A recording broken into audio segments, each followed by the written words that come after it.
Education is not the learning of facts, but the training of the mind to think. Albert Einstein. Hey, Taylorians, welcome to another TGC podcast brought to you by Center for Future Learning. I'm Naveen Raman from Life Skills, and each week we bring you a successful Gen Y to help you discover the skills and capabilities needed to achieve big in the professional workplace.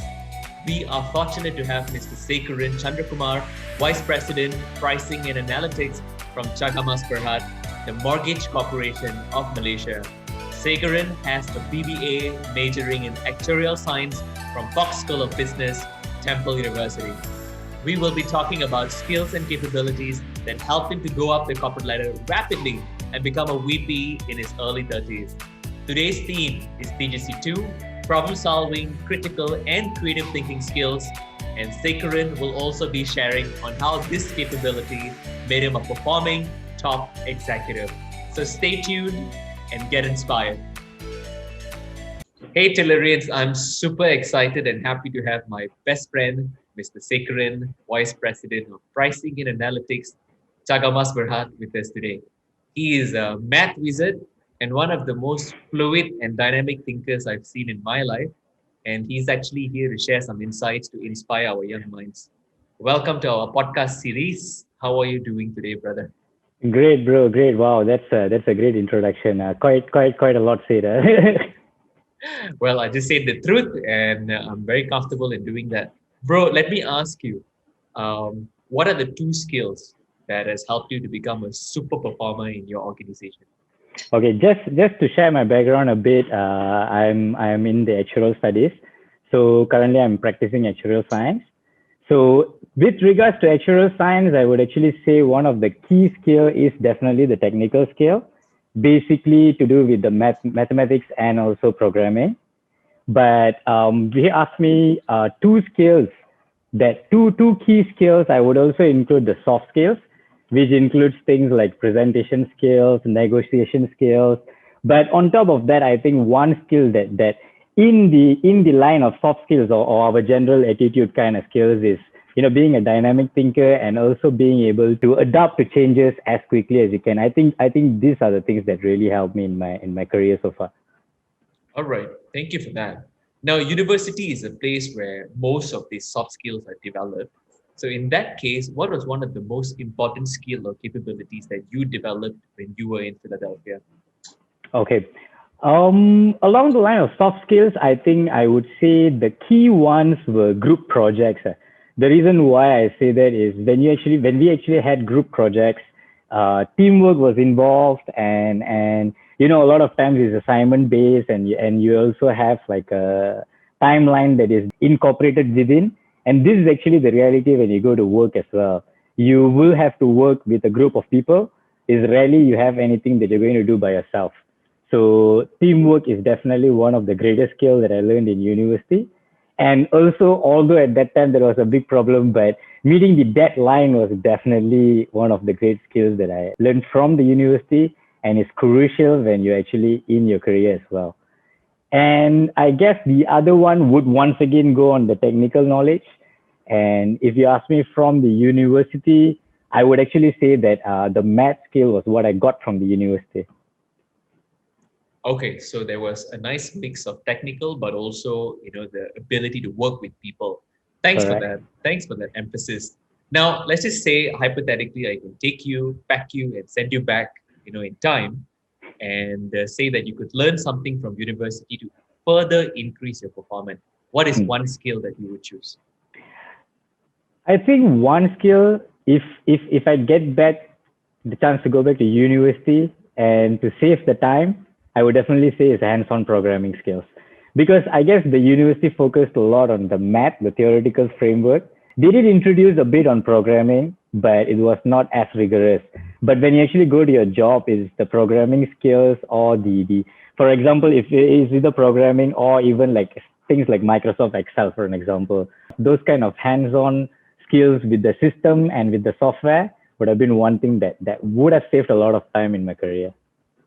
Amazing. So it looks like now tech skill like programming is going to be one of the basic prerequisite skills that you would need, regardless of which commerce industry you're going to penetrate into. Would you Correct. say? Especially if you're involved in fields like pricing, analytics, or any general actuarial math kind of fields. Yes. Yes. All right. So today's theme is TGC2, which is problem solving, critical and creative thinking.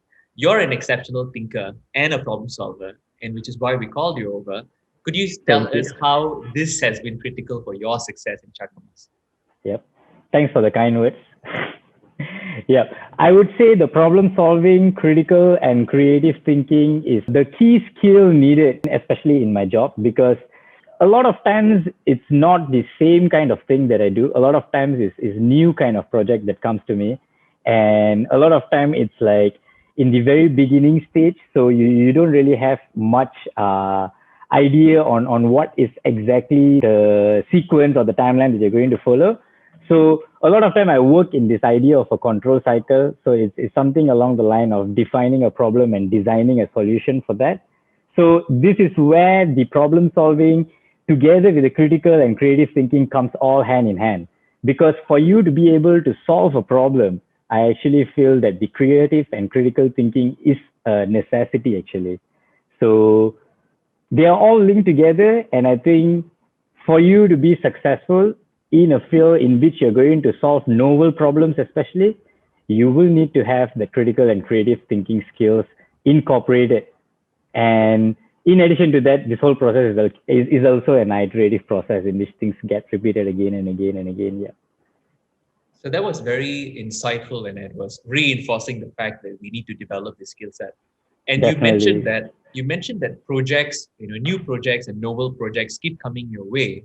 And I think it is coming even more rapidly these days with a lot of disruption and Yep.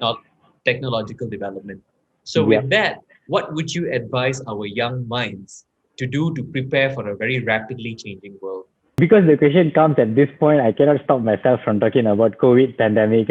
So I guess when you think about COVID, the main thing is like now it's difficult for us to just get too attached to our job description and just say that this is my job, this is what I signed up for. I think this kind of mentality might not do favor for ourselves in the future. So one advice that I can really give is dynamic thinking and always be ready for a change, because that is what your boss is going to like, and that is what is going to add a lot of value to your organization and to the society as a whole. Fantastic. I think said it succinctly but very impactfully. Now, if you were to hire a young mind to be your intern or your fresh graduate, right, to build your A team, what would you look for in this person in terms of soft skills? So I would say, yeah, since you have already stressed the part of soft skills, right? And I like it because a lot of times we will find a lot of smart people with a lot of technical knowledge, and that's not very difficult to find actually. What is really difficult to find is a combination. So just the technical skill is not so sufficient. And if I am actually looking for someone, the one thing that I would really look for is the willingness to learn. So I really want to see someone who is willing to learn new things. And also, as I mentioned earlier, dynamic. So I wouldn't really like someone who if I'm interviewing the person, I get this idea of like, okay, this person is probably going to tell to me in the future, like, hey, that's probably not my job. So this is the kind of people that I probably wouldn't want to. But the ones that I would really enjoy is like people who like maybe like who express their interest in to take additional courses, probably in Udemy or any kind of things that can actually increase their knowledge on their own effort. This kind of things that people who are willing to put to learn new things would be my most favorite ones. Thank you so much for your valuable insights. I hope our students who are listening to this podcast will take the need to actually develop their critical and their creative thinking so they can be an exceptional problem solver. Because as you mentioned, right, the nature of work that's going to come to us is going to be very novel, it's going to be different, and who knows what the future has after COVID-19. Exactly. Yeah. So thank you so much for your time. You're a busy guy, but you've come so that you can add some value to us. And I really No hope to see problem. you again. No problem. No problem. I enjoyed this as well. And I wish a good luck to everyone who's listening to this. Thinking is the hardest work there is, which is probably the reason very few engage in it. Henry Ford, Hope you enjoyed this week's TGC podcast. We heard from Mr. Sekaran about various capabilities and skills that you need to succeed, including TGC2, problem solving, critical, and creative thinking skills, which is crucial for long-term success. Remember, excellent strategists and problem solvers are able to rationally, critically, and creatively analyze, synthesize, and evaluate evidence to arrive at a solution. You too can develop these capabilities if you work on it. Keep applying TGC2 and reach the summit in your career, and I'll see you on the flip side.